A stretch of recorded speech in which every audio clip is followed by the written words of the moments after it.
Ada juga Pak polisi mondokin anaknya salah. Polisi, bapaknya polisi, anaknya mondok di pondok itu hormat bendera haram, nyanyi lagu Indonesia Raya haram, upacara bendera haram, Pancasila togut, bapaknya polisi, anaknya jadi teroris.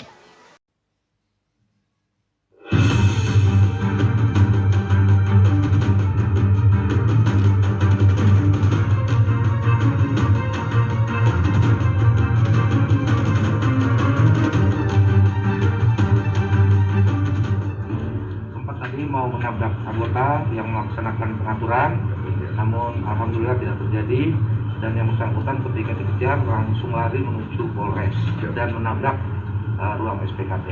Memiliki pemahaman yang sedikit berbeda dengan orang tuanya di aspek pemahaman agamanya, karena bapaknya adalah seorang purnawirawan, itu dianggap berseberangan dengan pahamnya. Baru pintar ngomong ingin diulamakan, jangan. Dia bukan ulama, dia cuman penceramah. Jangan gumedek. Karena di akhir zaman ini Bapak Ibu, la ya'rifuna al-ulama illa bithawbin hasan. Nanti orang tidak mengenal ulama kecuali karena pakaian yang bagus saja. Di akhir zaman ini ulama tinggal penampilan, tinggal pakaian, isinya belum tentu. Makanya jangan mau dimanipulasi. Orang zaman sekarang ini berjubahkan ulama, tapi dakwahnya penuh provokasi. Berjubahkan ulama, dakwahnya penuh dengan caci maki, ngajak umat melawan negara sendiri. Ulama beneran nggak ngajar begitu. Nah ini pentingnya, makanya anak kita mondok Bapak Ibu, agar dapat ilmu yang benar, ilmu yang bersanad. Karena zaman sekarang ini banyak aliran-aliran yang aneh. Ini ada informasi dari BNPT ya Pak. 198 pondok pesantren di Indonesia ini terafiliasi terorisme. Ini kan sempat geger kemarin itu. Sebetulnya kita nggak usah gegeran, nggak usah lebay-lebayan. Data itu penting Bapak Ibu. Mengapa saya katakan penting? Agar anak kita tidak salah mondoknya. Ada juga Pak polisi mondokin anaknya salah. Polisi, bapaknya polisi, anaknya mondok di pondok itu hormat bendera haram, nyanyi lagu Indonesia Raya haram, upacara bendera haram, Pancasila togut, bapaknya polisi, anaknya jadi teroris. Penting untuk diingatkan yang sedemikian rupa. Dan kita nggak perlu lebay, karena begini, jumlah pesantren di Indonesia ini 28.800 pondok pesantren. Dan yang terafiliasi terorisme itu cuma 198. Jadi cuma 0,7%. Dikit Bapak Ibu. Berarti ada 99,3% pondok pesantren yang masih setia NKRI. Makanya masih selektif juga Pak. Karena kejadian di Lampung Selatan ini, orang tua salah masukin anak ke pondok, mentang-mentang gratis. Ngapa Pak mondok ke sana anaknya gratis, kata dia, nggak bayar sama sekali. Tapi di sana Bapak Ibu semua haram, negara ini haram, pemerintahnya kafir semua, gara-gara cari gratisan. Ini penting bagi kita semua, dan tidak perlu khawatir. Ada 23.372 pondok pesantren yang terafiliasi dengan Nahdlatul Ulama. Berarti sebanyak 81% pesantren di Indonesia ini adalah pesantren Nahdlatul Ulama. Kayak carilah yang sanadnya ke NU. Mengapa kita pilihnya NU? Ini wasiat Nabi Bapak Ibu. Nabi yang sudah wasiatkan, idza ra'aitum ikhtilafan, apabila kalian semua sudah melihat perselisihan yang begitu banyak, ikhtilaf, perbedaan yang begitu banyak di tengah-tengah umatku, banyak khilafiyah, banyak firqah-firqah, jangan bingung. Fa'anaikum bisawadil a'zam, maka ikuti kelompok yang paling mayoritas, kelompok yang paling banyak. Secara internasional Ahlus Sunnah wal Jamaah, dalam konteks keindonesiaan NU dan Muhammadiyah. Ya terserah jenengan. Yang mau ke NU ya NU, yang mau Muhammadiyah ya Muhammadiyah. Karena itulah kelompok yang mayoritas. Ini pesan Nabi, ikuti kelompok yang paling mayoritas. Apalagi Bapak Ibu, Nahdlatul Ulama ini berdirinya atas wasiat para ulama. Bahkan lambang NU saja konon katanya itu petunjuk dari Nabi Khidir. Dan muassis Nahdlatul Ulama ini yakni Hadratus Syekh Kiai Haji Hasyim As'ari. Gelarnya Hadratus Syekh karena menghafal 96 kitab induk, maksud saya Sahih Bukhari, Sahih Muslim, Sunan At-Tirmidzi, Sunan An-Nasa'i, Sunan Ibnu Majah, Sunan Abi Dawud. 6 kitab induk hadis hafal. Jenengan hafal nggak, Bu? Hafalnya Sunan Bonang, Sunan Kalijogo, hafalnya nama itu doang. Ini kitab hadis yang dihafal. Makanya Bapak Ibu, percayalah, umat ini tidak akan bersepakat dalam kesesatan. Kata Nabi, fa'alaikum bisawadil a'dzam, ikuti kelompok yang paling mayoritas. Saya mau bahas nyentil teroris dikit aja ya Pak. Karena hati-hati zaman sekarang ini, Bu. Bu, udah ngantuk belum? Yang ini agak seriusan dikit soalnya. Ngantuk boleh, nggak apa-apa. Ngences juga boleh. Ngiler dan jadi masalah. Nabi bersabda, yakhruju qaumun min ummati, akan keluar sekelompok orang di tengah-tengah umatku, kata Nabi, yaqra'unal Qur'an, mereka semua fasih membaca Al-Qur'an. Tuh, Pak. Teroris itu hafal, fasih Al-Qur'annya. Makanya benar kata ulama tuh, hati-hati masukin anak ke pondok. Hati-hati masukkan anak ke rumah tahfiz. Bukan pondoknya yang salah, bukan rumah tahfiznya salah. Takut sanad, siapa gurunya? Bersanad atau tidak gurunya itu? Kalau ngajarnya salah, jadi apa anak kita? Emang sih kalau kita tanya kurikulum, Bapak Ibu buka kurikulumnya, ya nggak tertera dalam kurikulum. Tapi dokter itu sehari-hari ditanamkan hormat bendera haram, negara kita negara kafir, nggak masuk kurikulum, tapi tiap hari dia dengar ustadznya ngomong begitu. Jadi apa anak kita? Nabi sudah sampaikan mereka fasih membaca Al-Quran. Laisa qira'atukum ila qira'atihim bisyai', di mana bacaan Quran kalian tidak ada apa-apanya dibandingkan dengan bacaan Quran mereka. Tuh Pak, bacaan Quran kita nggak ada apa-apanya dibandingkan dengan bacaan Quran mereka. Wala salatukum ila salatihim bisyai', salat kalian tidak ada apa-apanya dibandingkan dengan salat mereka.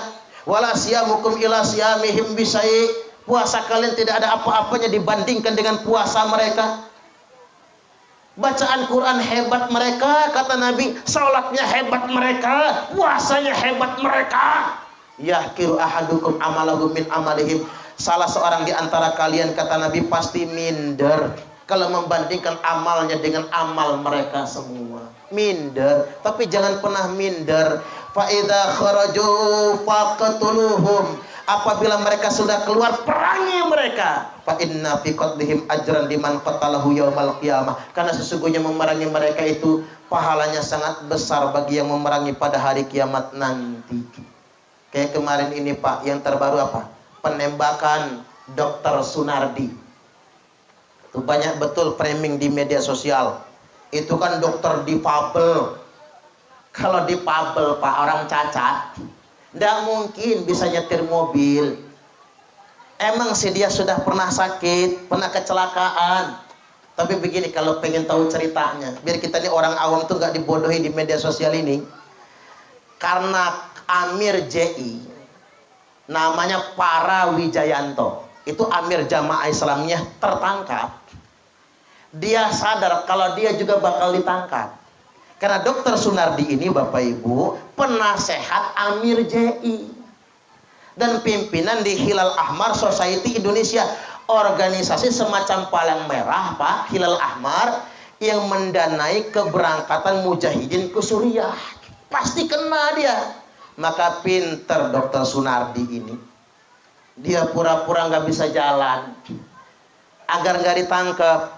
Terus dia dari rumah ke pesantren Ulul Albab tempat dia bekerja, itu naik mobil ambulan. Karena SOP Densus 88 nggak boleh nangkap orang di dalam ambulan. Pinter, namanya dokter, Pak. Jadi pinter, dia nggak mau naik mobil biasa, naik mobil ambulan. Jadi Densusnya pening gimana nangkepnya orang satu ini. Karena dalam mobil ambulan, nangkap di rumah nggak boleh sekarang. SOP-nya tidak menangkap di rumah. Karena kalau di rumah ada istrinya, ada anaknya, ada tetangganya. Apalagi di rumah dia buka praktek, nggak boleh nangkap dokter di depan pasien. Nggak boleh nangkap dokter yang lagi praktek, termasuk nggak boleh nangkap penceramah lagi ceramah. Kalau ada polisi yang mau nangkap saya, nggak boleh nangkap sekarang. Berceramah baru ditangkap, atau sebelum ceramah, itu SOP-nya. Dan nggak boleh nangkap di pondok pesantren. Nah, bayangkan oleh jenengan, Pak. Dari rumah klinik Dr. Sunardi ke pesantren. Di rumah nggak bisa ditangkap, nang pesantren nggak bisa ditangkap karena SOP. Bisa nangkapnya cuma di tengah jalan, cuman dia numpak ambulan. Kok yo pinter si Sunardi ini ya, pinter tenan, Pak. Nah, suatu hari selip, ya bertahun-tahun kan ada selipnya juga, Pak. Dari 2019 loh mau ditangkap itu. 2022 selip dia naik mobil double kabin itu. Langsung disergap, begitu dipepet, ditumburkannya mobilnya ke mobil polisi. Orang bicara hoak, bukti CCTV-nya jelas itu. Dia sengaja menumburkan mobilnya ke mobil polisi. Nah, ya polisi yang dari belakang naik ke kabin belakangnya, Bapak Ibu, dia zigzag itu mobil, Pak, agar polisinya mental semua. Dengan terpaksa daripada membahayakan orang lain. Sudah numbur motor, membahayakan polisi yang sedang bertugas, rugi dong kalau densusnya mati. Kan rugi, betul nggak kira-kira? Ditembak untuk melumpuhkan. Yang ditembak bukan kepala, yang ditembak bukan jantung, bagian bawah. Maksudnya pengen kaki, tapi kena punggung bagian belakang, tembus ke bawah, karena ajal meninggal dunia. Seandainya Dr. Sunardi nggak ngelawan, lecet pun tidak. Coba kalau nggak percaya, Pak, saya sudah nanya-nanya, Pak, sama narapidana yang sudah keluar dari penjara, ex-napi teroris, kata saya, digebuk nggak sama polisi? Enggak. Yang nggak enak itu satu, napi pencabulan, nggak enak. Disiksa, jangan macam-macam, nggak enak. Napi pencabulan, di penjara disiksa juga. Yang kedua, napi begal, dijejek itu, Bapak Ibu. Tapi kalau napi teroris nggak ada, disentil aja nggak, Pak. Dipukul pun tidak, mereka dimuliakan, dihormati. Di lapas juga orang takut semua teroris soalnya. Sampai sedemikian rupa. Makanya banyak yang tobat sekarang, Pak. Kemarin 94 bekas narapidana terorisme ngaji ke Gus Baha. Alhamdulillah, luar biasa. Kita ini NU ini hebat, punya ulama hebat, Pak. Gus Baha itu diterima di semua golongan. Pinternya ngantin jebuk langit bahasa kitanya ya, Pak. Padahal beliau bukan sarjana, bukan magister, bukan doktor, bukan profesor, tapi ngalah-ngalahin profesor. Bahkan dengan keilmuannya bisa merebut hati para teroris tersebut untuk bertaubat. Jadi tentang Dr. Sunardi itu jangan mau ikut-ikutan framing orang. Kita dibohongin, Bapak Ibu. Nah, kemarin ini saya bersyukur, Pak. 2 anggota Polda Metro Jaya yang nembak 6 anggota Laskar. Ini luar biasa nih, saya buat pernyataan begini nih, Pak. Ini pernyataannya saya keluarkan ini. Yang nembak 6 Laskar di kilometer 50 ya. Itu diponis bebas oleh pengadilan. Alhamdulillah harus diponis bebas. Karena kalau tidak dibebaskan, Bapak Ibu, polisi nggak berani lagi menegakkan hukum nantinya, Pak. Polisi itu menjalankan perintah negara. Menyetak ceramah di depan polisi itu, bapak-bapak gak usah takut. Semua yang melawan negara, kalau memang mereka melawan, lakukan tindakan terukur. Lakukan tindakan terukur, nggak apa-apa. Ini tugas negara. Karena ada yang nanya, Ustadz, apa hukumnya membangkang pemerintah yang zalim? Ada orang nuduh pemerintah berbuat zalim, lalu dia melawan pemerintah. Zalim menurut dia ya, masih relatif. Dia ngomong pemerintah zalim, lalu dia melawan pemerintah, lalu dia mati. Matinya mati jahiliyah, bukan mati syahid. Kan jelas ada hadis yang paling tidak disukai orang Khawarij, Pak. Kalau kalian melihat kemungkaran pemerintah, andai kata pemerintah berbuat munkar, Pak, ingkari kemungkarannya, kata Nabi. Lalu sahabat bertanya, boleh nggak ya Rasul kami membunuhnya? Nggak boleh, kata Nabi. Tapi kami nggak tahan ya Rasul, nggak boleh. Selama dia masih sholat. Saya tanya, Pak Jokowi itu sholat nggak? Sholat dong, apalagi beliau orang soleh, Pak. Tidak seperti yang dituduhkan orang. Wakilnya Mbah Yai Ma'ruf Amin, ulama kita, punya ribuan santri, Bapak Ibu. Cicitnya Syekh Nawawi Al-Jawi Al-Bantani, sampai sedemikian rupa. Ingat, matinya mati jahiliyah. Pakai dalil aja lah, biar mantep ya. Ini agak serius, nggak apa-apa ya Bu ya. Nanti kita ringan lagi ngajinya. Nabi bersabda, man khola ayadan min ta'atin laki Allah yaumal qiyamatillah ujjatalahu. Barang siapa yang melepaskan tangannya dari ketaatan kepada pemerintah yang sah, dia nanti akan ketemu Allah tanpa alasan sama sekali pada hari kiamat. Waman mata walaysa fi unuqihi bai'atun mata mitatan jahiliyah. Barang siapa yang mati tidak ada di lehernya kesetiaan kepada pemerintah yang sah, maka matinya mati jahiliyah. Alih-alih mati syahid, malah matinya mati jahiliyah. Dan saya yakin betul Bapak Ibu, pengadilan itu netral sekali. Polisi yang 2 orang tersebut divonis bebas karena memang beliau sedang dalam rangka membela diri. Jadi jangan lakukan upaya-upaya melawan negara, nggak benar itu. Kita ini masih mending tinggal di Indonesia, Pak. Jajal di Arab Saudi, ngeritik pemerintah aja potol pala. 1 hari eksekusi 80 orang loh di Arab Saudi itu. Ngeritik pemerintah.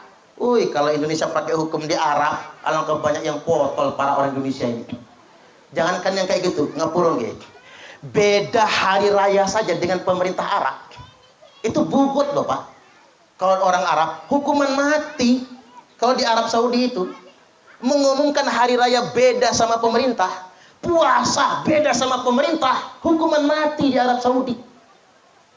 Kalau kita ngacu ke hadis ini, ntar lagi puasa kan? Ada isu bakal beda nih, mulai puasa. Tak kasih tahu jenengan. Berhentilah ribut ru'yat dan hisab. Karena itu bukan masalah. Masalahnya bukan di ru'yat dan hisab. Masalahnya itu begini, as-saumu kama yasubun nas, wal fitru kama yuftirun nas, wal adha kama yudhin nas. Imam Tirmizi menjelaskan hadis ini, innama ma'na hadzal hadis as-saumu wal fitru wal adha ma'al jamaah. Makna daripada hadis ini adalah mulai puasa Ramadan, merayakan Idul Fitri, merayakan Idul Adha, wajib bersama pemerintah dan mayoritas kaum muslimin. Haram hukumnya mulai puasa Idul Fitri atau Idul Adha beda dengan pemerintah. Nah kalau di Arab dihukumi bugot melawan pemerintah yang sah. Makanya biar kita ini agamanya nggak aneh-aneh, mondok. Suruh anaknya mondok, insya Allah. Coba kalau yang nggak mondok itu sholat aja aneh-aneh. Sholat kok begini Pak.